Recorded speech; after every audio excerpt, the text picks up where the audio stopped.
Buenas tardes, soy la docente Marcela Rodríguez, docente en el Meduca, Panamá, y como parte de la formación académica para optar por el título de máster en entornos virtuales de aprendizaje que curso actualmente en la prestigiosa Universidad Tecnológica Oteima, sede de David, Panamá, me complace en el día de hoy presentar al doctor Herbert Oliva, docente e investigador en el campo educativo, profesor del Departamento de Políticas Públicas de la Universidad de Guadalajara y profesor de la Escuela de Trabajo Social de dicha universidad.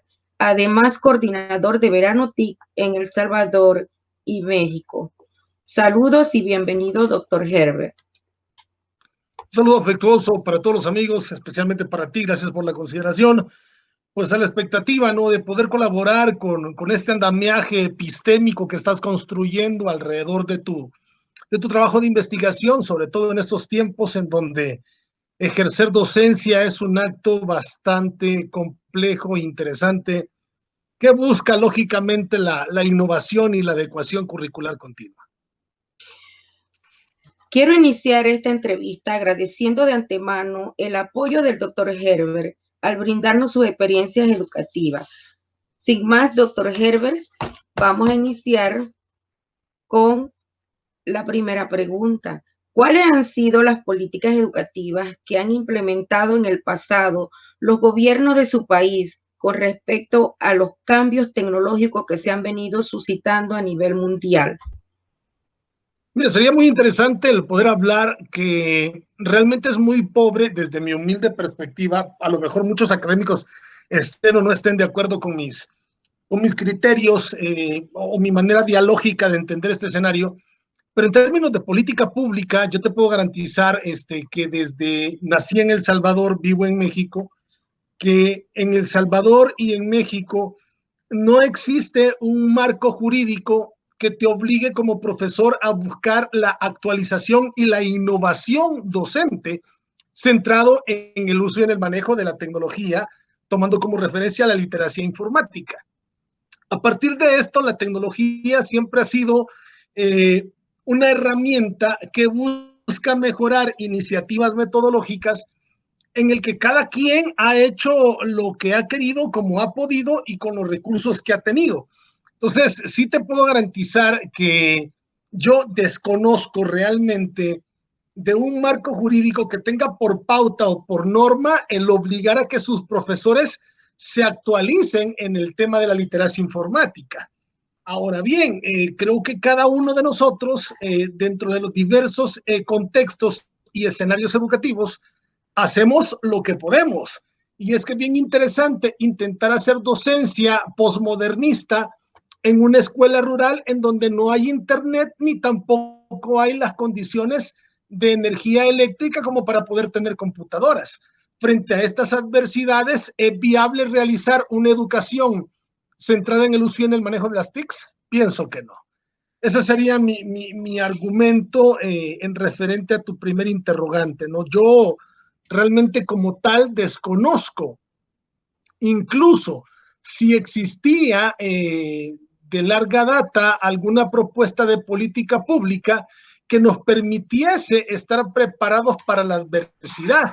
Y es que sin temor a equivocarme, puedo garantizarte que no existe institución educativa que haya estado preparada a darle cara al advenimiento tan dificultoso de lo que implicó dar clases y ser docente en tiempos de coronavirus.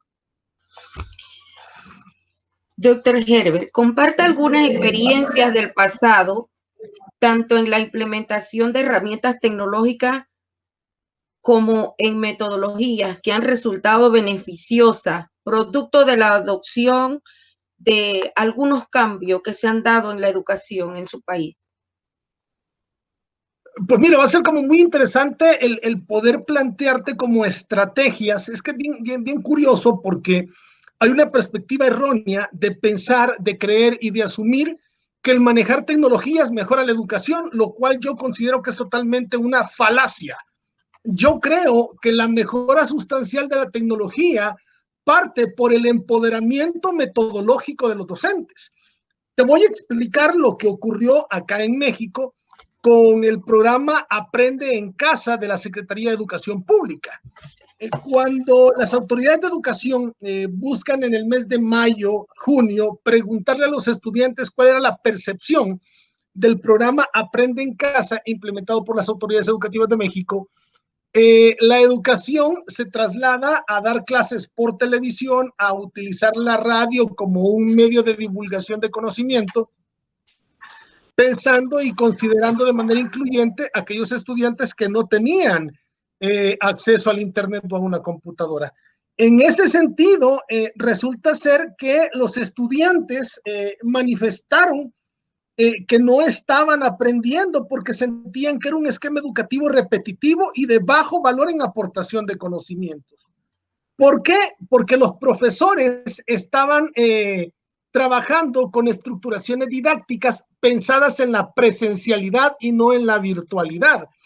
Ahora bien, lo que tú me estás pidiendo son experiencias de éxito. Yo te puedo hablar de los ejercicios de gamificación, por ejemplo, que a través de recopilar elementos del juego hacen que una clase pueda ser innovadora, disruptiva y que busque mejorar en términos de eficiencia y eficacia la calidad de aprendizaje significativos.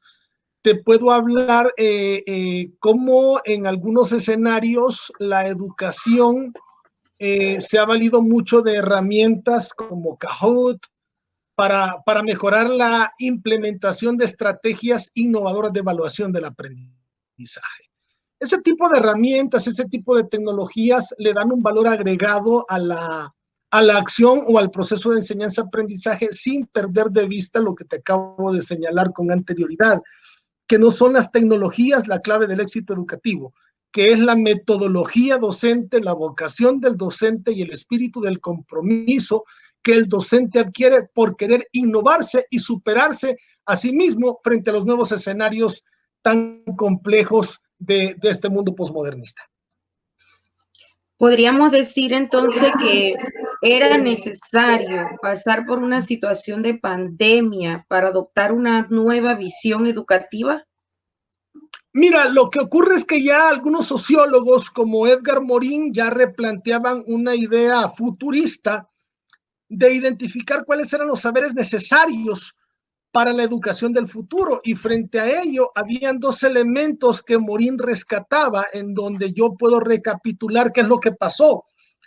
En primer lugar, el sistema educativo es bien complejo porque demanda profesores que sepan atender las diversas necesidades educativas de la realidad contemporánea del siglo XXI, pero seguimos centrando el conocimiento formativo de estos profesores sobre la base de la educación tradicional bancaria. Entonces yo pregunto, ¿estamos formando profesores que sepan afrontar las incertidumbres? ¿Estamos enseñándole a los profesores a saber interactuar en una dinámica de enseñanza y aprendizaje frente a las nuevas generaciones de millennials y centennials? Las tecnologías educativas han estado presentes de larga data, pero hemos sido nosotros, los mismos profesores, los que no hemos querido en muchas ocasiones subirnos al tren de la modernización. Y es que también hay un tema muy complejo, pero que toca las hebras muy sensibles, que es el tema de la dignificación docente. Me estás pidiendo que yo tenga que ser un profesor innovador, que actualice sus conocimientos frente al uso y manejo de la tecnología, pero el salario no me da para poder comprar o adquirir esa tecnología. Entonces, estas dinámicas, estos bemoles que nos presenta la educación, vuelven complejo el panorama actual. Y es que es importante recordarte que de marzo al mes de junio, julio, más de 122 millones de estudiantes se vieron afectados en toda Iberoamérica por el cierre de las instituciones educativas. Entonces, replanteo nuevamente, ¿estamos preparados los profesores para enfrentar la adversidad? Creo que esta pandemia ha venido a poner las barbas en remojo para poder darnos cuenta que es importante tener herramientas auxiliares para enfrentar la adversidad trasladando los escenarios presenciales a virtuales, y para eso se necesita una perspectiva docente innovadora, un profesor con intenciones de cambio hacia el uso y el manejo de la tecnología. Acá en nuestro país se nos habla de la educación no excluyente, donde se requiere que la educación llegue hasta lugares y regiones más apartadas del país. ¿Qué están haciendo ustedes al respecto para considerar estas regiones apartadas, lugares donde no hay conectividad? ¿Qué han hecho en su país? Mira, déjame te comparto mi experiencia, que es lo que yo he estado haciendo. Yo trabajo mucho le apuesto mucho a ejercicios de intervención educativa centrados en 3 elementos fundamentales. Número 1, ejercicios de innovación educativa que no demanden el uso de Internet. 2, que cualquier computadora, por vieja u obsoleta que esté, pueda aplicar estos ejercicios de innovación educativa. Y 3, que estos ejercicios de innovación educativa busquen la generación de aprendizajes significativos. Mira, es bien interesante el encontrarte hoy en este mundo en el que Manuel Castel diría de la sociedad del conocimiento, un sinfín de sabelotodos que desde la palestra cómoda del escritorio hablan sobre los diversos problemas de la educación del mundo posmodernista, pero son pocos los que dan soluciones. Y ante ello, yo he decidido concentrarme en tratar de generar herramientas de intervención metodológica que ayuden a que los profesores de los contextos rurales, los profesores de escuelas públicas, los profesores que no cuentan con ese apoyo, con esa motivación, con esa palmadita en la espalda para decirte que sigas haciendo eso, pues estoy generando este tipo de intervenciones innovadoras, espacios en los que estamos trabajando. Te puedo decir que el más importante hoy en día que yo conozco es Verano TIC. Es una iniciativa del profesor Eric Miranda en donde al sistema educativo panameño se le está capacitando de manera gratuita. ¿De qué manera el ejercicio de la virtualidad vuelve no incluyente, sino excluyente el ejercicio educativo? Cuando tienes que pagar internet para acceder a una educación. Entonces, desde esa panorámica, el estudiante que no paga internet no puede tener acceso a la educación. Ya con eso tienes tú como un parámetro para percibir que también la educación virtual puede ser excluyente y marginadora. Y es que tenemos que tener claro que el ejercer el autoaprendizaje por parte de los estudiantes garantizó que los años lectivos escolares no se perdieran del todo, porque en muchas ocasiones los profesores no tenían el uso y dominio de la herramienta informática como los mismos estudiantes. Eso permitió que muchos estudiantes se hicieran responsables de su propia formación. Ha sido muy extenuante el tema del coronavirus por los altos índices de desquebrajamiento de la salud mental, en donde profesores, personal administrativo, yo te comento mi experiencia, a mí se me quintuplicó el trabajo, es decir, tenía más responsabilidades, tenía que preparar diseños instruccionales, preparar videos, nutrir los guiones de clase, planificar y repensar estrategias de evaluación diferentes. Y ha sido muy, muy complejo este panorama. Este fenómeno ha venido a sentar las bases para un replanteamiento del modo y de la forma en que generamos educación en América Latina. De acuerdo a lo que usted me dice, se ha venido trabajando como de manera individual, no así con un plan operativo, digamos, bien replanteado por el gobierno para afrontar el reto académico en estos momentos de pandemia. ¿Conoce usted en su país y nos puede compartir acerca de alguna iniciativa de gobierno de manera general para afrontar esta situación de la educación en estos momentos? Sí, es el programa que te mencionaba con anterioridad, el programa que implementa la Secretaría de Educación Pública de México, que se llama Aprende en Casa. Acá los profesores trabajaban con sus estudiantes sobre la base de contenidos que se impartían por televisión y por radio, ¿no? Ese creo que es un apartado muy, muy interesante que te permite a ti darte como lineamientos prácticos de qué se debe hacer en tiempos de pandemia.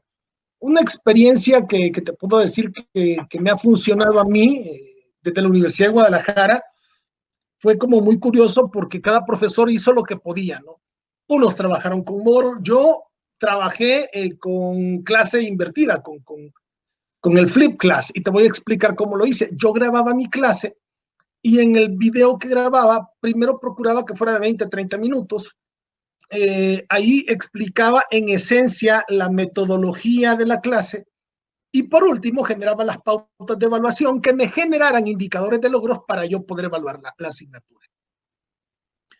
Nunca hice sesiones en Zoom, en Meet, no. ¿Por qué?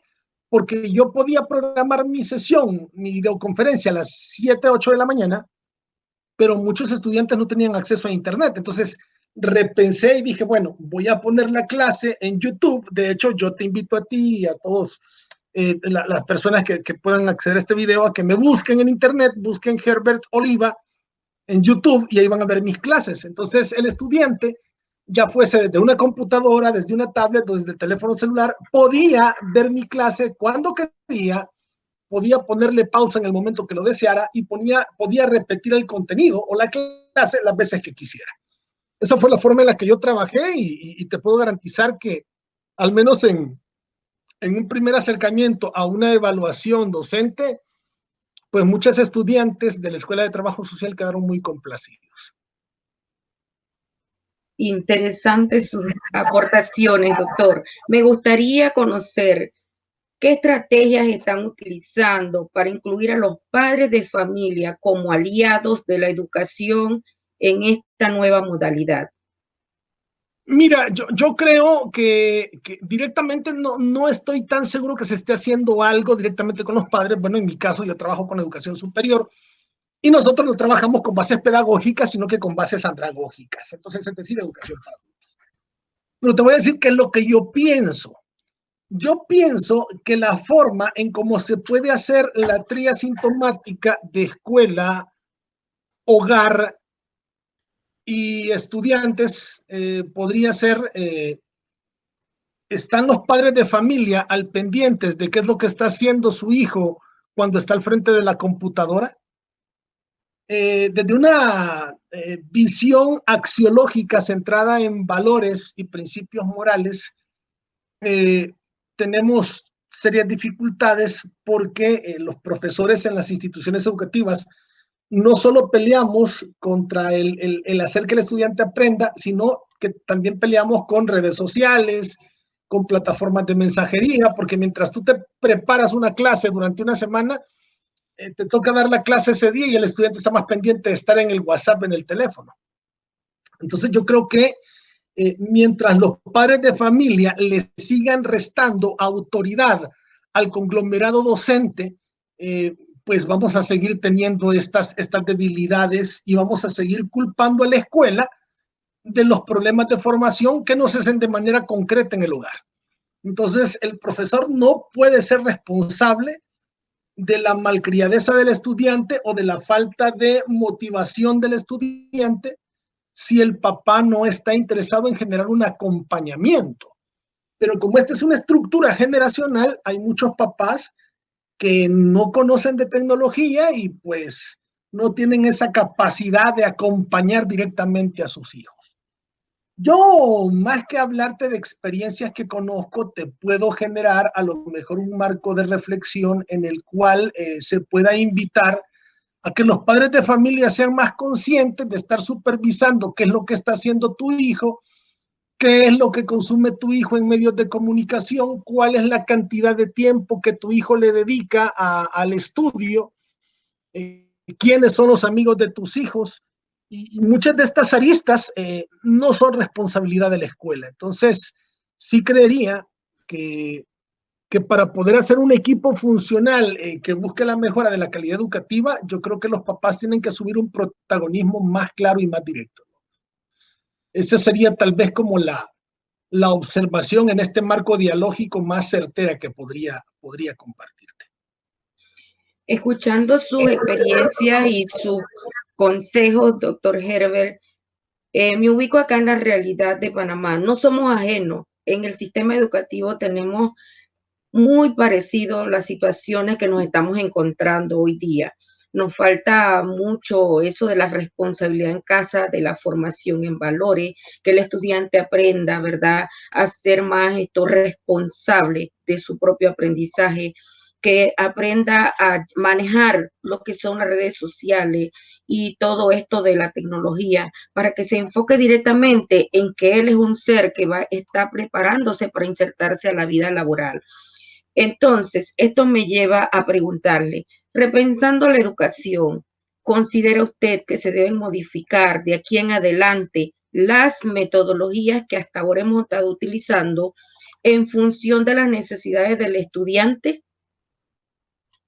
Yo creo que sí, porque tal y como lo planteaba el célebre sociólogo Humberto Eco, yo creo que hoy en la contemporaneidad educativa estamos frente a Homo Videns, un grupo de estudiantes estructurados en generaciones de millennials y centennials que nacieron con un apéndice umbilical llamado Internet, ¿no?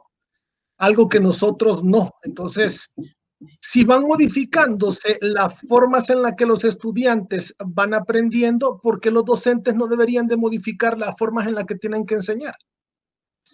A partir de ello, yo siempre voy a decirlo, el error que se comete es pensar que una clase buena es aquella que tiene la mejor tecnología. Mentira. Yo creo que una clase buena es la que el profesor se auxilia de una metodología o de muchas metodologías para canalizar un aprendizaje significativo. Eso es repensar la educación.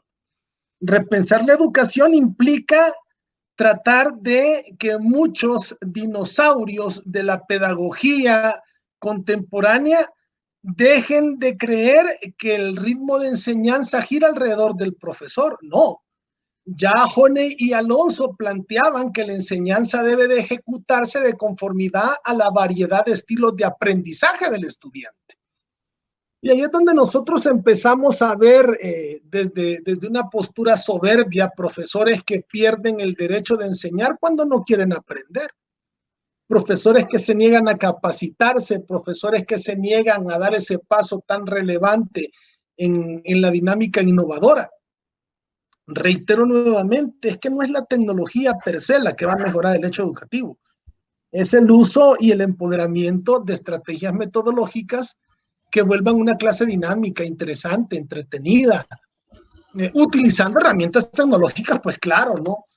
Tratando de generar y de conquistar aprendizajes significativos. Eso es lo que creo que volvería interesante frente al ejercicio de replantearse educar en la posmodernidad. Hacia futuro, doctor Herbert, y ya para concluir esta entrevista, hacia futuro, el futuro de la educación, ¿cómo usted lo visualiza en su país, en el mundo entero, en regiones como las de nosotros, que pues tenemos muchas limitantes en cuanto a la educación? Yo creo que no podemos pensar en una mejora sustancial de la educación mientras quienes gobiernan, mientras quienes manejan las directrices educativas, no tengan plena conciencia de lo importante que es dignificar la carrera docente. Es increíblemente absurdo que la secretaria de un diputado pueda obtener, y no estoy desmeritando el trabajo de una secretaria, pero no es posible que ella pueda ganar un mejor salario que un profesor que se encarga de formar el recurso humano que va a formar parte del componente del nuevo tejido social. Entonces, mientras no tengamos claro que dignificar al docente pasa por darle condiciones salariales dignas, por darle el verdadero equipamiento tecnológico en capacitación, en formación al profesor, becarlo para que estudie maestría, porque quieres profesores preparados, pero miras la postura del gobierno de no querer darle becas para que estudien aún en la misma universidad pública.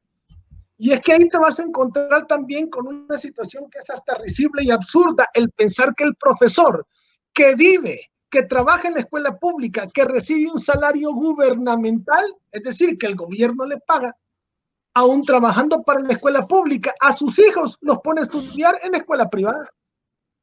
Absurdo. Entonces yo pienso que al visualizar el futuro de la educación, tenemos que replantearnos una dignificación docente, de dotarle de buen salario, de buena formación, de buen equipamiento, porque cuando tú tienes a un docente comprometido, tú obtienes a un docente con un espíritu de vocación y de servicio como nunca antes visto. Ejercicios en la práctica real, bueno, los profesores de Finlandia, no nos vayamos muy lejos, Costa Rica tiene profesores muy bien pagados. Yo te puedo hablar de Panamá, conozco profesores universitarios que ganan $4,000 y frente a ello, ¿qué me garantiza que puedan dar la calidad educativa que ese salario debería de obligarlos a darles? Entonces la dignificación docente pasa por múltiples aristas, desde tener profesores muy bien preparados, de tener un sistema que sepa responder a las necesidades de formación del modelo económico imperante y que se empiece a pensar más en una educación orientada por la adquisición de competencias. Si es que ya Delors ya lo planteaba, ¿no? El saber, el hacer, el construir, y hablaba de estos componentes actitudinales, procedimentales y conceptuales. Cuando tú piensas en un proceso dinámico orientado bajo estas directrices, te puedo garantizar que los resultados de la calidad educativa van a mejorar de manera sustancial. Yo creo que pasa por el replanteamiento de políticas públicas, pasa por el replanteamiento de filtrar los perfiles de quienes van a ser los docentes de nuestros países latinoamericanos. Y es que es ridículo que el personaje que no quedó en el examen de admisión de la universidad, de la escuela de medicina, termine ingresando a la escuela de formación pedagógica porque no pudo ser doctor. Hay que establecer mejores filtros para escogitar en mejor medida los perfiles más idóneos para ser docente. Yo creo que eso valdría la pena, el tema de la dignificación, el tema de la preparación y el tema de la innovación curricular docente me llevaría a replantearme el modo y la forma en la que estamos formando a los profesores de este nuevo milenio. Doctor Herbert, usted me ha honrado con esta entrevista, compartiendo sus experiencias, sus recomendaciones, su punto de vista, lo que pasa en su país, que no estamos nosotros aquí en Panamá ajenos a esa realidad, vivimos las mismas dificultades en cuanto a la educación. Sí, nada más recordarte que soy yo el que te agradece el haberme considerado, y recordando que cuando yo estaba dentro de mis procesos educativos formativos, acudí a muchas personas y muchas personas siempre tuvieron a bien darme espacio para generar entrevistas, y ahora me toca a mí, desde la postura de mi cosmovisión pedagógica, el compartirte mis argumentos. Yo nada más voy a cerrar mi planteamiento epistémico diciéndote que en lo personal, las grandes batallas educativas que he tenido las he ganado siempre de la mano de Dios, y creo que es importante que los docentes podamos revestirnos de humildad para servirle a los demás, recordándole a todos los académicos que si obtienes una maestría o un doctorado, que no te sirva para hacerte más petulante ni más soberbio, al contrario, que el estudiar más te sirva para ayudarle más al sistema educativo del país en el que has nacido, ¿no? Así es que, sin más preámbulos, agradecerte la consideración y pues emito un fraterno saludo a toda la comunidad docente de Panamá, y cuenten siempre con este servidor, ¿no? Para las veces que sean necesarias, y desde mi trinchera humilde, ahí estaremos sumando con nuestros aportes y nuestras propuestas de solución a las diversas problemáticas pedagógicas. Muchísimas gracias, doctor Herbert. Créame que apreciamos todas sus recomendaciones, todas sus experiencias, y de seguro que pues las vamos a compartir entre el cuerpo docente, porque esto nos nutre, nos ayuda a nosotros a crecer y a fortalecernos más, apoyarnos para continuar, como dice usted, pues esto es un trabajo de equipo, este es un trabajo que nosotros estamos lidiando día a día. Escogimos ser docentes y qué más, dar lo que Dios nos da a nosotros para el servicio de los demás. Así es que muchas gracias, doctor Herbert, y cuando edite el video entonces se lo pasaré. Sin duda alguna, te mando un fraterno abrazo y estaré muy atento a ese video para yo también poder compartirlo como una evidencia sustancial de lo que se puede hacer desde el contexto virtual. Tú en Panamá, yo en Guadalajara y ambos dentro de estas sinergias generando propuestas de solución a los diversos problemas que convergen en la realidad educativa latinoamericana. Un fuerte abrazo, que Dios te bendiga abundantemente. Amén. A usted también, doctor. Muchas gracias. Bendiciones.